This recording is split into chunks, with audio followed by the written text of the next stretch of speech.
কেন মুহাম্মদ সাল্লাল্লাহু আলাইহি সাল্লাম 2025-এর পৃথিবীতেও প্রাসঙ্গিক এবং আজ থেকে আরো 2000 বছর পরও যদি পৃথিবীতে মানুষ থাকে তিনি প্রাসঙ্গিক থাকবেন। তার কারণ আপনার জীবনে বাধা যেখানেই আসবে, চ্যালেঞ্জ যেখানেই আসবে, সেখানে আপনি মুহাম্মদ সাল্লাল্লাহু আলাইহি সাল্লামের জীবনেতে আপনার করণীয় আপনি খুঁজে পাবেন। আল্লাহ সেই কথাই বলেছেন, লাকাদ কানা লাকুম ফি রাসূলিল্লাহি উসওয়াতুন হাসানা।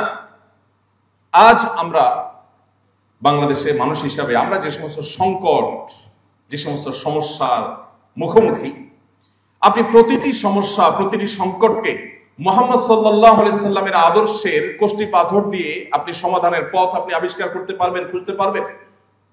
কিভাবে তিনি ঐক্যবদ্ধ করেছেন, কিভাবে তিনি জাতিকে চ্যালেঞ্জ ওভারকাম করা শিখিয়েছেন, তার সিরাত যদি আপনি পাঠ করেন আপনি দেখবেন এত বাধা যার জীবনে, ইহুদিদের বাধা, মুনাফিকদের বাধা, এই সকল বাধা, এত চ্যালেঞ্জ, এত টেনশন, এত পেরেশানি, এত দুশ্চিন্তা যার জীবনে, বাধার পাহাড় মাথা নিয়েই যার জন্ম, সেই ব্যক্তি তার সম্পর্কে সাহাবীরা বলছেন, তার শিষ্যরা বলছেন, যারা তাকে দেখেছেন তারা বলেছেন যে তার দিকে যখনই তাকাতাম তিনি মুচকি হাসতেন।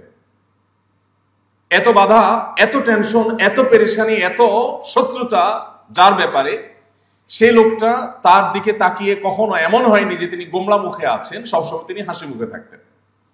এবং তার সিরাতের তারজমের ইতিহাসে আপনি কোথাও খুঁজে পাবেন না, কোন অমুসলিমও লেখেনি যে তিনি কখনো রাগান্বিত হয়ে, মেজাজ হারিয়ে তিনি কাউকে ধমক দিয়ে এরপরে সরি তাকে বলতে হয়েছে। একটি ঘটনা তার জীবনে এমন হয়নি যে কোনো একটি পদক্ষেপ নেওয়ার পর তিনি আবার ব্যাক করেছেন, না সরি আমার ভুল হয়েছে, এটা বলতে হয়েছে, এরকম হয়নি। প্রিয় ভাইরা, এই জন্য আপনার যদি লিডারশিপ শিখতে হয়, আপনার যদি চ্যালেঞ্জ মোকাবেলা শিখতে হয়, আপনার যদি নিজের আদর্শকে, নিজের চিন্তাকে, নিজের মিশনকে সাকসেসের সর্বোচ্চ শিখরে নিয়ে যেতে হয়, তাহলে আপনাকে মুহাম্মদ সাল্লাল্লাহু আলাইহি ওয়াসাল্লামকে পাঠ করতেই হবে।